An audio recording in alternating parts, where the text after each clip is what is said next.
This is the Scorecard, where you score the latest sports news and in-depth views. I'm Anton Roxas. On the Scorecard tonight, Eala is unstoppable as she sweeps Yamaguchi to book a spot in the quarterfinals. In the UAAP, Adamson scores big opening win. Officiating controversy steals spotlight. UAAP Commissioner Jai Reyes responds. Neutralized or not, SEA Games lineups in limbo. President Marcos rallies Pinoys for Thrilla in Manila 50th anniversary. In Major League Baseball, Aaron Judge does it again, smashes 50th and 51st homers. And our sports correspondent Sheila Salaysay reports on the resolution filed by Senator Erwin Tulfo to investigate the FIVB Men's World Championships row. All the headlines and more on the Scorecard tonight, the 25th of September. Now, here's our roundup. Eala showed why she's the Filipina to beat, dominating Japan's Mei Yamaguchi 6-0, 6-3 to advance to the quarterfinals of the 2025 Jingshan Tennis Open in China. The top-seeded Eala barely broke a sweat, dispatching the number 268 ranked Yamaguchi in just 72 minutes and strengthening her bid for another WTA title. The Japanese tried to rally in the second set, holding serve for 1-2 before briefly breaking Eala at 2-4, even pulling one more game to make it 3-4. But Eala's power and precision proved unstoppable, closing the next two games to seal the win. Up next for Eala is China's Lu Jia-Jing. This victory keeps Eala flawless in the WTA 125 event after her opening round win over Belarus's Alyona Falay and adds to an already stellar year capped by her maiden WTA title at the Guadalajara Open in Mexico earlier this month. Moving on to the UAAP, Adamson coach Nash Racela is on cloud 9 after a nail-biting 62-59 upset over defending champ UP. But he's still scratching his head over some late-game officiating. The drama, Adamson played 5-on-4 for about 20 seconds in the final 90 seconds after Cedric Manzano fouled out. Racela, a veteran of UAAP and the PBA and the NCAA, called it a first in his coaching career. Full strength returned only with Joshua Barcelona at 1 minute and 10 seconds left. Still, Racela praised his squad for keeping cool and clinching their first UAAP Season 88 win. In response, UAAP Basketball Commissioner Jai Reyes released a preliminary statement regarding the officiating controversy in the Season 88 matchup between the Adamson Soaring Falcons and the UP Fighting Maroons. Clearly sa FIBA rules, diba? Yun na, accidental error. Tuloy lang yung play. Ibig sabihin lang, nagkamali si Adamson na apat yung player niya, diba? Wala kang sportsman-like conduct, hindi siya mati-technical. Yun lang, naglaro siya at a disadvantage. Pero hindi talaga i-replay yung situation. Dahil it's an accidental error. I'll find a better, please don't quote me on that accidental error. Okay? Pero yun nga, walang nakapansin na apat lang yung rules. Clearly states sa FIBA rules that once na napansin yung situation na may pagkakamali, just stop the game, correct the mistake, and then continue on. Talagang nasa FIBA rules. The opening of UAAP Season 88 showcases not only competitive spirit, but also the importance of clear communication and team composure, elements that drive both the success of the league and the teams on court. Meanwhile, here is the latest standings of UAAP men's basketball.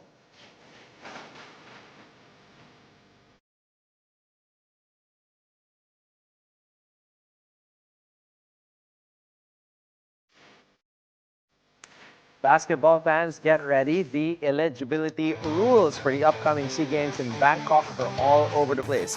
Reports clash on whether naturalized players can suit up.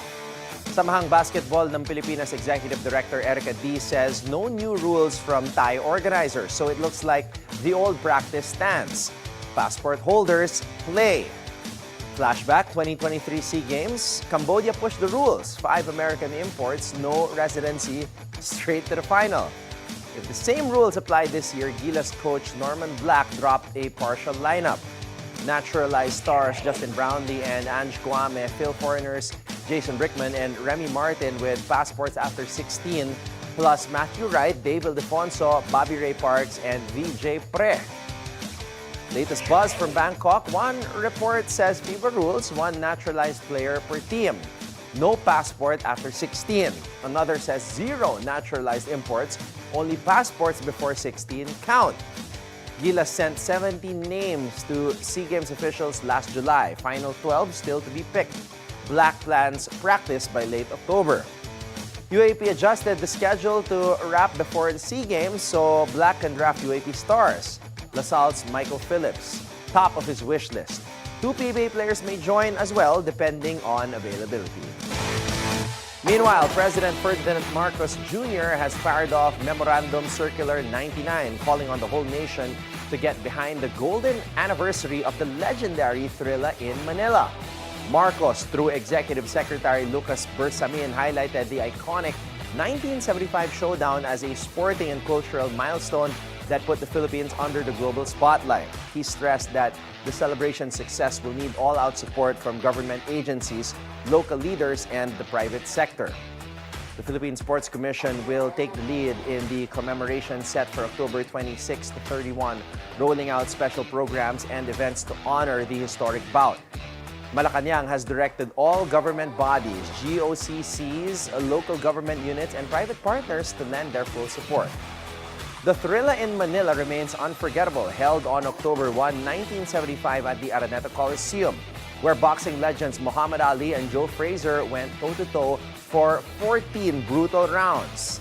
Ali emerged victorious, cementing his legacy and sealing the fight as one of the greatest in boxing history. In Major League Baseball, Aaron Judge was on fire again, smashing his 50th and 51st homers this season, joining Babe Ruth, Maguire, and Sosa as the only players with 450-homer campaigns in MLB history.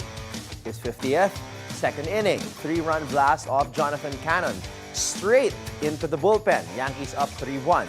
Number 51, 8th inning, making it the 46th multi-homer game of his career. One night after clinching a playoff spot, New York pulls even at the top of the American League East with Toronto, who fell 7-1 to Boston. Over in the National League, Milwaukee Brewers beat the Padres 3-1, matching their franchise record with 96 wins. One more win or a Philadelphia loss and they lock the top seed. The Phillies blast Miami 11-1. Kyle Schwarber with 55th and 56th homers, while Edmundo Sosa returns with a career-high 3 homers. And now, here's your daily dose of sports lingo. Have you ever heard of the Kimura in Jiu-Jitsu and wondered what makes it fearlessly effective? The Kimura is a form of submission named after Japanese legend Masahiko Kimura, and it targets the opponent's shoulder joint by trapping the arm and leveraging it behind their back, forcing a tap-out or wrist injury. It's a versatile move used both from top positions like side control or from the guard, and is feared for its power to control and dominate an opponent quickly, making it a favorite among competitive fighters. Master the Kimura and you can turn defense into a devastating offense. It's time for our off-court buzzer. Arena Sabalenka, Igas Viatek, Coco Gauff, Carlos Alcaraz, Yannick Sinner, and Jack Draper headline a group of stars pushing for a bigger cut of Grand Slam revenues from 16% to 22% by 2030. The letter, sent July 30, also calls for $12 million a year for pensions, health, and maternity benefits, plus a new player council to give athletes a stronger say. The USTA responded by highlighting a record $90 million prize pool at this year's US Open, with champions Sabalenka and Alcaraz each pocketing $5 million. Meanwhile, the Professional Tennis Players Association, co-founded by Novak Djokovic, has expanded its antitrust lawsuit to include the Slam organizers, calling it a necessary step towards accountability and long overdue reform. Looks like as the players' game evolves, competition may divide them, but the call for reforms unites them. Indeed, a new era of tennis is emerging. And that's our roundup for tonight, the 25th of September. Up next, our sports correspondent Sheila Salaysay reports on the resolution filed by Senator Erwin Tulfo to investigate the FIVB Men's World Championships role. So better keep it here on The Scorecard.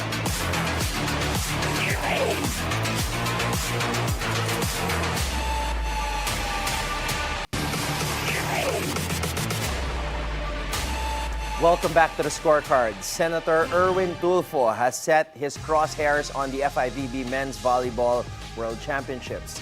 This despite the event earning a 10 out of 10 rating from the organization and praise from participants. Here's our sports correspondent Sheila Salaysay with this report.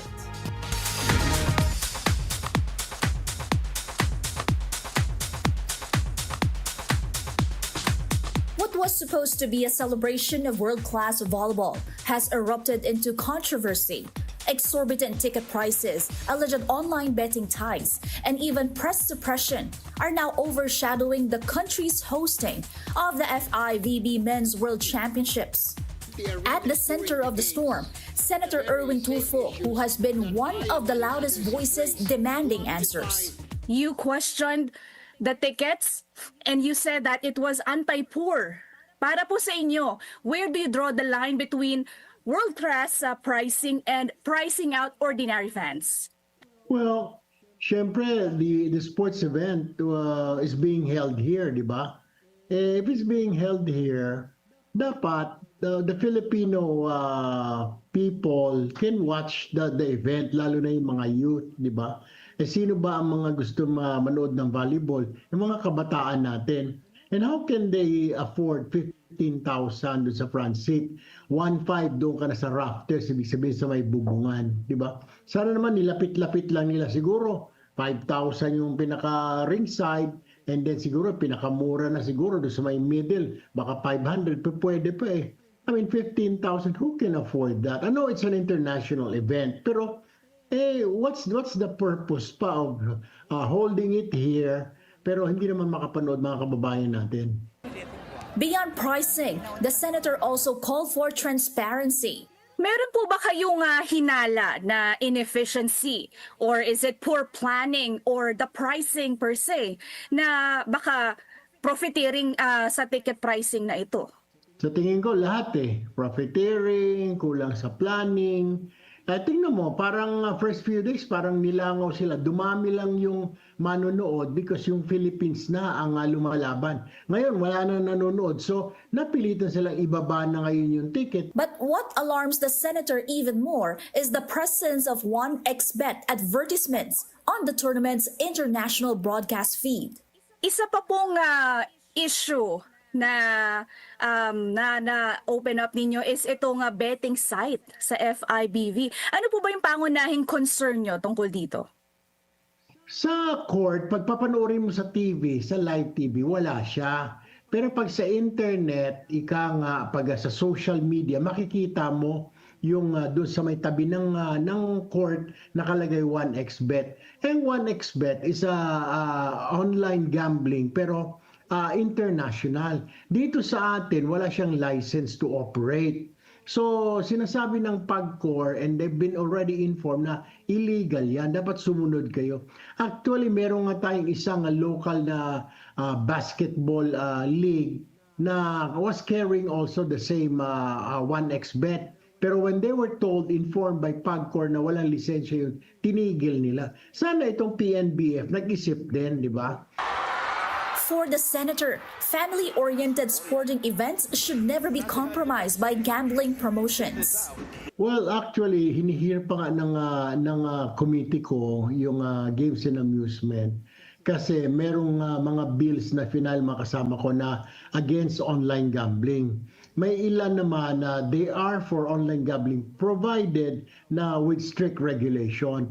Ang government, ang stand naman ng government, baka pwedeng strict regulation kasi mawawalan ng kita ang gobyerno. 60 billion din pala ang kinikita mula sa online gambling, yung mga license.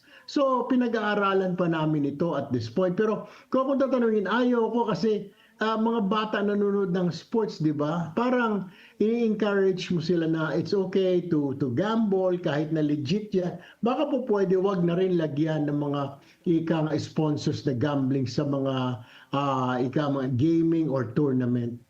Senator Tulfo also decried the banning of journalists perceived to be critical of the event from covering the games. Isa pa pala, I would also raise this issue because Spin.ph and Rappler, mukhang pinagalitan sila ng PNVF, na Philippine National Volleyball Federation, for carrying a story na yung high cost of ticket, yung parehong news online. Pagkatapos, yung isa naman, pinakita yata nila na walang nanonood. So ngayon, they are banned from covering the event. Ongoing pa naman yung World Tournament na yun. And this is, I believe, this is like a violation or curtailment of press freedom. The National Press Club and Philippine Sports Writers Association condemned the PNVF for revoking Spin.ph and Rappler's accreditation at the FIVB Men's World Championship, calling it outright censorship and a direct attack on press freedom. Amid the backlash, PSC Chairman Patrick Pato Gregorio intervened, prompting the PNVF to reinstate Spin.ph's credentials, stressing that the interests of Philippine sports must always come first. I filed a manifestation this afternoon on the Senate floor. As a matter of fact, I will file a resolution. I already did the other day to investigate this matter immediately. And I want that Mr. Suzara will be here. Well, we will have to ask him questions. Why is that so? He has to explain. This is a sporting event. Dapat yung mga ticket niya affordable sa Filipino fans. Number 2, bakit pinayagan niya yung 1xbet doon at it's illegal?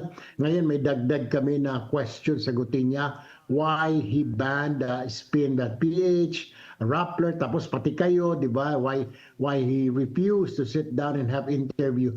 Kung wala siyang tinatago, dapat willing siya humarap, di ba? So he has to explain all this. Do you think, moving forward, should the government be involved in regulating the ticket prices per se and planning this hosting of different international sporting events? That's why we want Mr.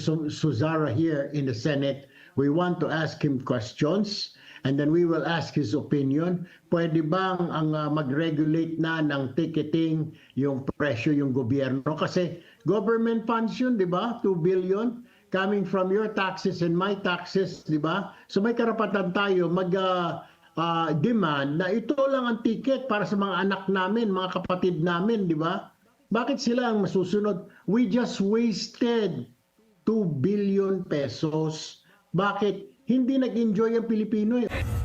The bigger challenge now is proving that the country can elevate its game while making it accessible for Filipinos. Ano po ba ang itsura ng isang exclusive world-class sports event sa Pilipinas, in your own opinion?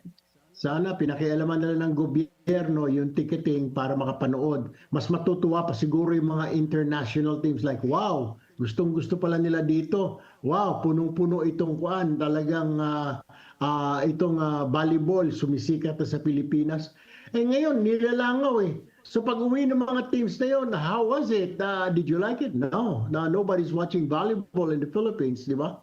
Hindi pa natin mapopromote na maayos yun. Whereas kung pinuno natin ang tao dahil affordable ang ticket, yeah, they're very good fans, they were cheering, and it's always packed, the arena is always packed, a lot of people. Kaysa sa, nobody's watching, only like about 200 people watching or about 50 people, di ba? Ano mas maganda? Mas maganda siya.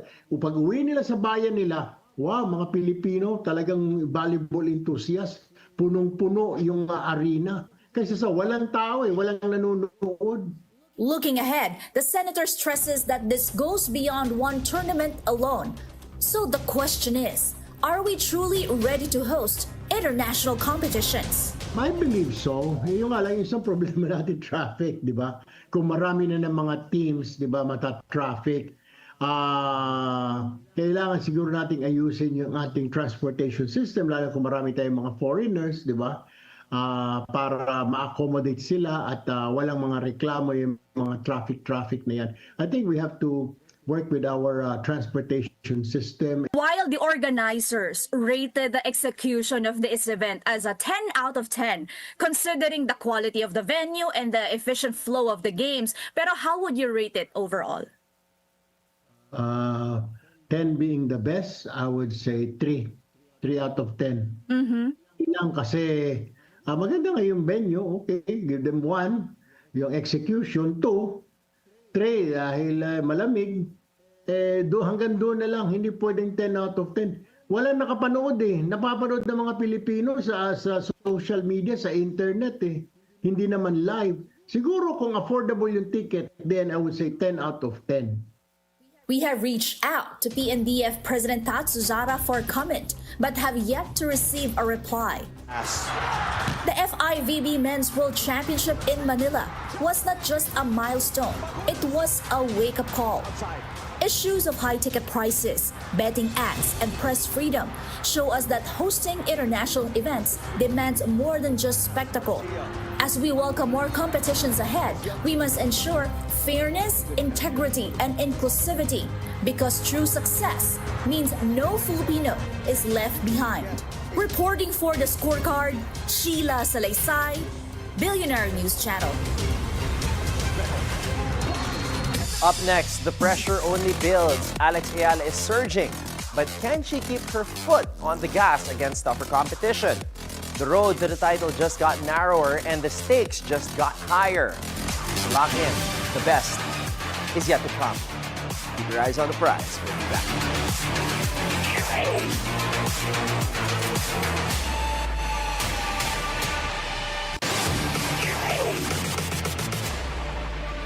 Welcome back to the Scorecard. It's time to keep your eyes on the prize.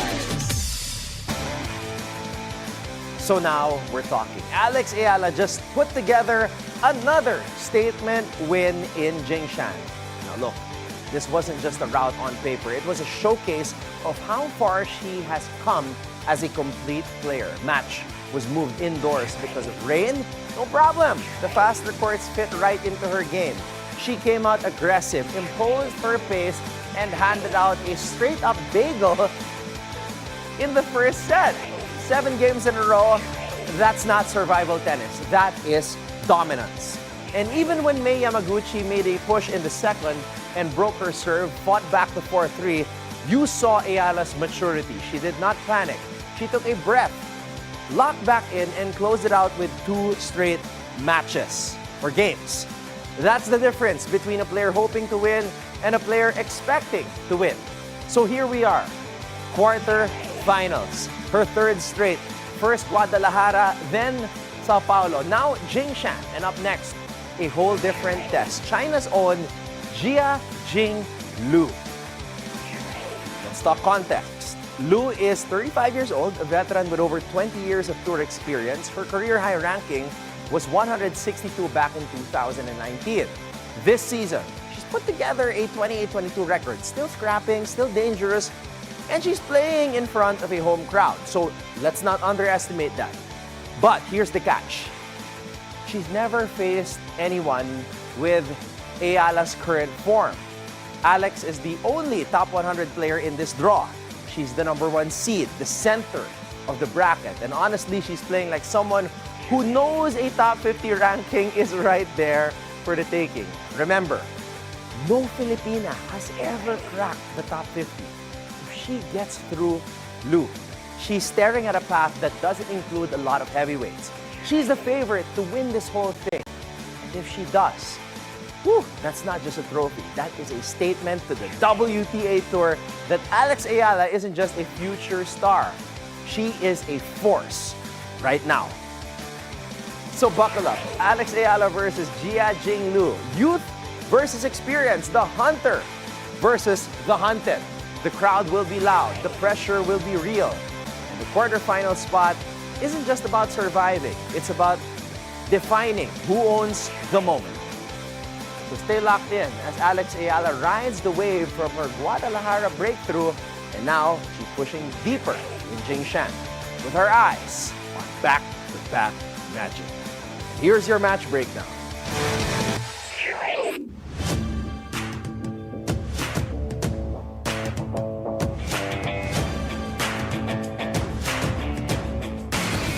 So look, the rain may have pushed this match indoors, but nothing slowing down Alex's rise. And that's it for this quarterfinal showdown. Eala looked sharp, Lou put up a fight, but the Filipino star isn't done yet. The road gets tougher, the stakes get higher. So tune and lock in, and as always, keep your eyes on the prize. Before we go, think on this. From Asia's premier, pole vaulter, who holds multiple Asian records and a World Championship silver medal. EJ Obiena once said, "I never really saw it as a career, and I think I am one of those athletes that I understand that this is not a career. This is my opportunity to make history." Thank you for joining us tonight. We'll see you again tomorrow on The Scorecard, where sports is our business and business is our sport on the Bilyonaryo News Channel. This is Anton Roxas. Have a blessed evening, everybody. Good night.